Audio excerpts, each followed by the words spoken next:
राम नाम आधार जिन्हें वो जल में राह बनाते हैं, जिन पे कृपा राम करे वो पत्थर भी तर जाते हैं। दोस्तों, आपने रामायण में ये गाना भी सुना होगा और वो दृश्य भी देखा होगा जब जब नल नील और हनुमान इत्यादि सभी वानर मिलकर जल में जो है वो पुल बना रहे थे। पत्थरों से उन्होंने भगवान राम के लिए पुल बनाया।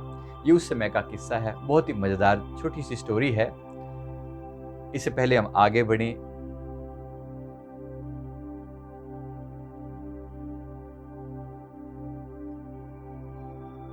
सेल्फ अवेकनिंग मिशन से संजीव मलिक। हमने चैनल को आपने सब्सक्राइब नहीं किया है तो जरूर कर लें। तो दोस्तों, ये घटना उसी समय की है जब ये सभी वानर लगे हुए थे, बड़े उत्साह के साथ, बड़े जोश के साथ सब लग रहे हैं।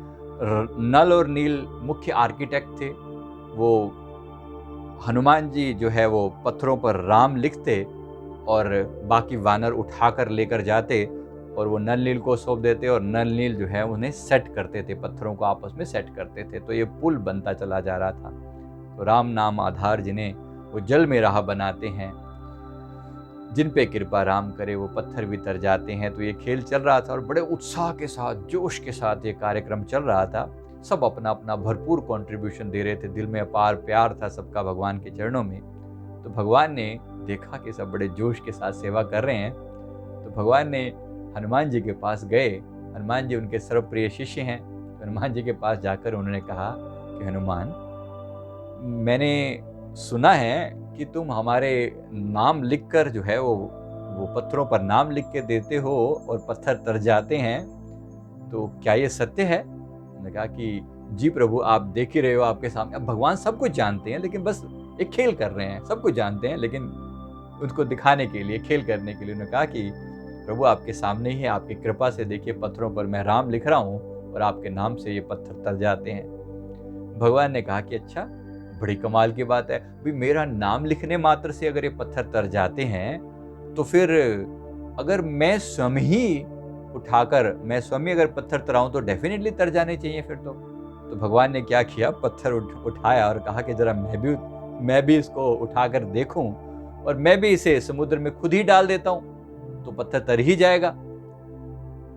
तो जब उन्होंने डाला, उन्होंने कहा कि उन्होंने डाला तो क्या देखा कि पत्थर तो डूब गया। भगवान ने खुद पत्थर उठाया और डाला और पत्थर तो डूब गया। तो उन्होंने कहा कि हनुमान, ये कैसे हुआ? अब ये भगवान परीक्षा लेते हैं अपने सेवकों की। तो कहा, हनुमान ये कैसे हुआ कि मैंने पत्थर डाला और ये तो तरा नहीं, तो तुम तो सिर्फ नाम लिखकर ही तराए दे रहे थे। ये असल में तुम्हारी जो है ना भक्ति का प्रमाण है जो ये पत्थर तैयार हैं। हनुमान जी ने हाथ जोड़कर कहा, नहीं प्रभु, ये मेरी भक्ति का प्रमाण नहीं, ये आपकी कृपा का प्रमाण है कि आप अपने सुंदर कर कमलों से किसी को न गिराना। जिसको आपने गिरा दिया वो तो डूबेगा ही डूबेगा। जिसको स्वयं आप अपने हाथों से गिरा दें वो कहां से तर जाएगा? उसको तो तरने के लिए स्थान मिलेगा ही नहीं, वो तो पार हो ही नहीं सकता। ये तो आप कभी किसी को न गिराना, इसलिए आप अपनी कृपा सदा हम पर बनाए रखना। तो राम नाम आधार जिन्हें भगवान मुस्कुराए और खूब आशीर्वाद दिया हनुमान जी को। हनुमान जी इतने समझदार थे कि इतनी बड़ी बात जो है वो देख रहे हैं कि भगवान ने भी परीक्षा ली और उस परीक्षा में भी वो पास हुए। तो फिर बड़े प्यार से सेवा में जुट गए। एक परमात्मा के साथ जिनको प्यार है ना, बस वो प्यार की ही कीमत है सारी। इसी प्यार के बल पर ही वो वानरों के साथ भी भगवान ने ऐसे प्यार से निभाई और अंततः सभी का कल्याण किया। वो चाहते तो एक तीर से वहीं बैठे बिठाए रावण को लंका में मार सकते थे, इतना सामर्थ्य था।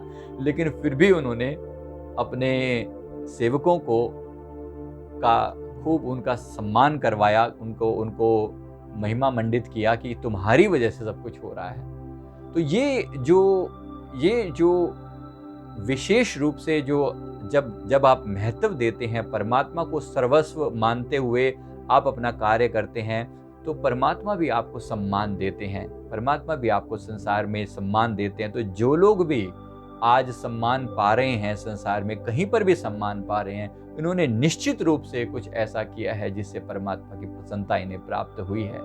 तो निश्चित रूप से ऐसा मानते हुए हम भी आगे बढ़ने का प्रयास करें और जीवन की समस्त सफलताओं को हम प्राप्त करें और अपना विश्वास जो है प्रभु के चरणों में दृढ़ रूप से बनाए रखें। मैं उम्मीद करता हूँ कि वीडियो आपको जरूर अच्छा लगा होगा। वीडियो को लाइक करें, कमेंट करें, हमारे चैनल को जरूर सब्सक्राइब कर लें। Thank you very much.